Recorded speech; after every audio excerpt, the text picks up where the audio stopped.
Hello there, my name's Oliver Seligman. I'm the author of Befriending Bipolar, and in this video I'm going to tell the rather dramatic story of my first bipolar episode. So hold on to your hats. Well, things started to go wrong in my final year of school in March of 1993, just before the holidays, before my final A-level exams.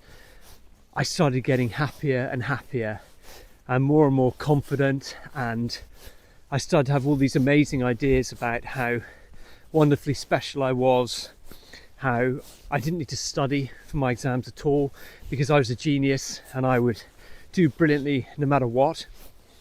And basically I felt on top of the world. It was like everything in life was on my side, and for the first time, perhaps even in my life, certainly since I was a little kid, I just felt really consistently good. Now that doesn't seem like much of a problem, but I came back after the holidays and I hadn't done any revision for any of my exams. I hadn't even opened a textbook because I was absolutely sure that I was this genius who didn't need to revise, and it would all be fine anyway, you know. And by now I was very much in the middle of a euphoric mania and I felt terrific. Then suddenly everything changed and I suddenly realised I've got exams in 5 days' time and I don't know anything about any of them. I haven't studied anything at all.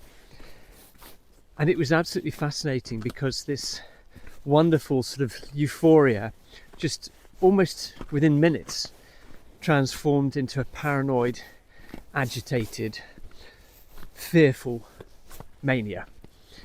My mind speeded up. I started staying up late into the night, revising, trying to stuff information into my head. I was so desperate to try and learn what I needed to know that I even used hypnosis tapes to try and learn stuff, which, as you can imagine, put my brain under even more pressure. And this agitated mania started to build momentum. It was funny, you know, because I was never known as a particularly tactful person, but I became much more aggressive and rude and kind of inappropriate with my friends and with other people. It was like my ability to read the room vanished, and I started to really annoy my friends, and I started to lose weight and look a bit gaunt and a bit sort of stressed. And I couldn't understand why my friends and my colleagues, you know, my classmates, were kind of doing okay with the stress of A-levels. And I was just finding it absolutely horrible and just almost like living in this state of panic and kind of, not like a panic attack, not that bad, but this state of agitation and trying to be perfect, trying to get these incredible exam results, but really battling against my own mind and the thoughts and the feelings of anxiety. So anyway, I took each exam as it came and I managed to finish them, and I went back home to Scotland because at school, I was at boarding school in England, and I went back to Scotland. And we're very lucky because we lived in the countryside and we had dogs, and my mum and dad are really cool and nice, and it was a really good place to be, to calm down and to kind of get a bit of a breather. And that's usually what happened, you know, whenever I came home, if I was a bit stressed or I'd sort of overdone it as an adolescent, then I had this haven where I could just relax and kind of find myself again. But this time, I couldn't relax. In fact, this time I was getting more and more stressed out, even though I was in this lovely natural place and being looked after by my mum and, you know, good place to be. And then things really started to get worse because some of my best friends from school and I had planned to go on a holiday to the south of France. No, we planned to go on a holiday to Cornwall. And as you can imagine, for a 17-year-old whose mental state is not looking good, to go on a guy's holiday to Cornwall, drinking beers, surfing, chasing girls, you know, all that kind of stuff that I used to do as a youngster. Wasn't a good idea. And my mum even said to me, look, why don't you just stay at home? You know, you seem not yourself. But I went anyway. And that I think is quite a common symptom of mania anyway, is to not really listen to others and to think we know best. Well, I think that's maybe sometimes something that most people can relate to. But anyway, I went to Cornwall, and it didn't go well.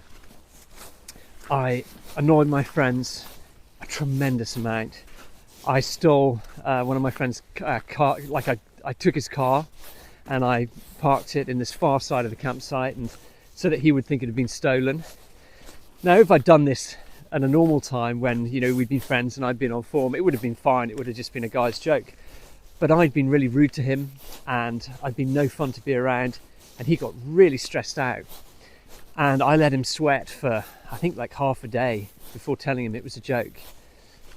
And when he then sort of said to me, he was really angry, he said, I can't believe you've done this, whatever.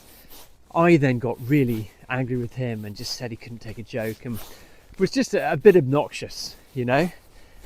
Anyway, this holiday finished with me standing in a pub, tearing up my return tickets, my train tickets home, and declaring to the whole pub, I'm staying in Cornwall, I hate Scotland, I'm going to live here forever. Yeah, and you can imagine by this stage my friends were probably a bit worried about me. So the next day I borrowed some money, because I'd run out of money by that stage, and bought a ticket home. And it was on the train that this mania was added to by a depression. It was like the negativity and the sort of despair and the I can't cope came into my experience. And I remember being on the train. It was one of these, you know, it's quite an old-fashioned train because it's back in 1993, and there weren't many other people in the carriages, but the ones who were there, I was afraid of them. You know, I was experiencing this kind of very unreasonable paranoia. Generally speaking, I wasn't nervous of public situations at all, but this time I was afraid. But I also started to feel incredibly sad and lost and lonely. And what you have to kind of remember that I was 17, it was 1993. No one talked about mental illness at all that I was aware of. In fact, mental people, there was a mental hospital near where I lived, and we used to call it like the loony bin, and we used to sort of joke about the people who are in there and think, God, you know, what weirdos. Never did I think that I would be someone who's hit by mental illness, and I would, you know, eventually learn far more about it than I ever thought I was going to, and that it would completely change my life and the way I live and its whole direction. So I was on the train, and I remember going into the toilet, the loo on the train, and just sitting down and just starting to cry and crying and crying and crying, and just feeling absolutely terrible despair, but also incredibly anxious at the same time. And so at the next stop, which was Exeter St David's, I got off the train, and I was still looking around, and I spied a British Transport Police office, and I went in there through the doors in floods of tears, just feeling desperate. And I went to the policeman at reception. Anyway, this really kind policeman called PC Fox, I even remember his name, he obviously spoke to my parents, and he put me on a sleeper train, and I got the sleeper train all the way back to Edinburgh. I remember sleeping on the bottom bunk of this sleeper train all the way up to Edinburgh. They're trains where you have like a room with two single beds in them, and you can buy a ticket and you can sleep your way through the whole journey. You know, they travel overnight. And I remember lying on the bed, and someone came into the train. I was obviously like half asleep by this stage, but someone came in and jumped into the top bunk and whatever. But it felt like an angel was protecting me the whole way up. And that's something that maybe a lot of you guys who've had bipolar can kind of relate to, experiences like that, where it feels like we're being looked after, it feels like there's a spiritual connection with something, or there's some experience that is not explained by science or the sort of material, logical world, but it's kind of real. So whatever that experience was, whether it was real or kind of spiritual or just part of this mania psychosis that I was in, who knows, but I definitely kind of take it that I was being looked after. So I arrived back in Edinburgh, and the next day my mum took me to see my local doctor, my GP as you call it in the UK, and unfortunately she was on holiday, and so it was a locum, it's called, or a stand-in, who saw me. And the stand-in was didn't know me, didn't understand me. I was saying, please just give me some sleeping pills, I really need to sleep, I really need to sleep. That's all I kind of wanted at that stage, was just to rest. There was this like, almost this primal, it was almost like just desperate to hibernate, desperate to get some kind of rest from my mind that was just going bananas, and an escape from the fear, you know. Sleep is such a wonderful escape from the mind, you know, when we fall asleep, and that's what I wanted. But my doctor, or the locum, was having none of it. He said, look, you're not psychotic, you've been through a stressful time, A-levels, exams, stressful, just get some sleep and you'll be fine. And I said, but I can't sleep, please just give me some sleeping pills. And he wouldn't do it, so I went home with my mum and started to get worse and worse and worse. For the next few days I didn't sleep at all. I would be like lying in bed with my mind just going at 100 miles an hour, all these sort of paranoid, horrible thoughts, and then they start to subside. I'd start to sort of fall into that restful sleep, and then bang, I'd waken up immediately as some kind of shock of paranoia kind of hit me. And it would be about things like, you know, what if there's bacteria in the sink that kills us all? Or it would be kind of like dystopian worries about nuclear war and things like that. My psychosis, my mania, had no logic to it at all, but it seemed to sort of grab fears and experiences from my past and twist them into fears that I felt right now, you know, at that time. Hello. Hello. Fin hun. Yes.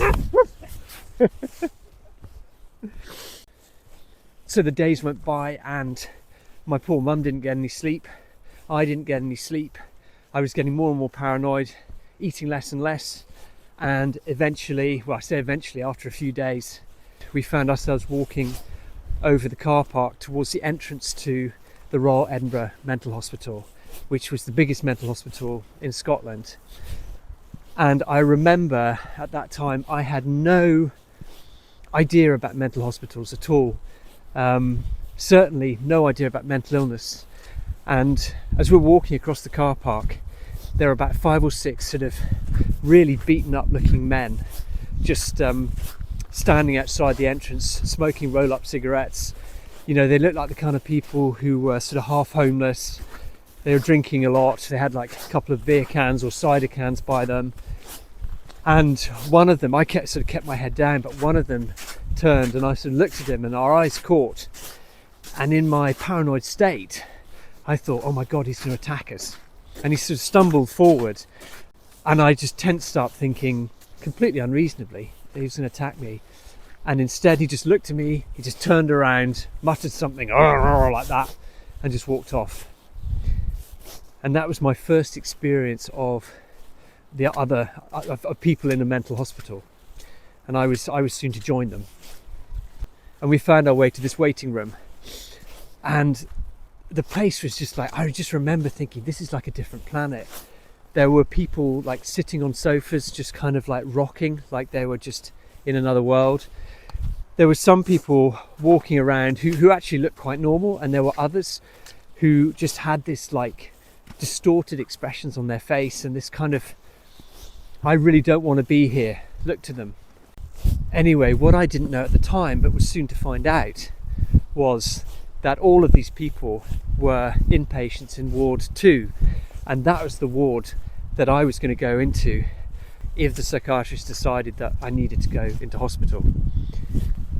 And so sitting in this psychiatrist's room with my mum and me, and he was asking me all these questions to try and ascertain just how ill I was, and he wanted to put me into Ward 2. And in Britain there's a thing called sectioning, which means that if someone might hurt themselves or might hurt other people, then they can be, forcibly put into a mental hospital.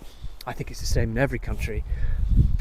And suddenly, amidst my sort of paranoia, I suddenly realised that I might not escape from this meeting. I might be forcibly put in Ward number 2, which was a terrifying place with all these people who, a lot of them were drug addicts, some of them were homeless or half homeless, and yeah, it was not a place for a very, very small 17-year-old who was totally confused by everything that was going on and thought that he was being sent to prison, because that was kind of how my psychosis was developing. But luckily, and I will be forever grateful to my mother for this, there was no way she was going to let me stay in that hospital. And like a sort of a protective mother trying to protect one of her children, the psychiatrist was no match for her. And after he'd asked me all these questions, he said, well, he probably should be in hospital, but he can go home and we'll contact you tomorrow. And so we went home. I had another terrible night, but the next morning, good news came, and we got a call from a psychiatrist who said that she'd found a bed for me in a more peaceful ward, which was part of the mothers and babies unit. And there were only 8 beds, but I was fortunate enough to get one of them. And so that day, my mum drove me in. So my first night in Ward 1A, I can't remember too much about it, but I do remember being given this medication called diazepam, which is like a sedative, a benzodiazepine. It's like a sleep pill. And I remember being given that and putting a couple of these like green oval pills into my mouth, and from one of these sort of very sort of soft plastic cups that they have in hospitals, the white ones, and just knocking it back, and then being walked back to my room because I was in such a state I didn't even know how to get there, and then lying in my bed and just feeling this blissful calm of sleep just taking me. And it was such a relief after literally months of sleeping less and less and less and getting just completely manic and psychotic, and then there's this relief of sleep that comes, and that was truly amazing for me, really. And that was my first night in a mental hospital, and I didn't know it at the time, but it was going to be one of quite a few that we're going to follow in the next 20 years. But that's another story.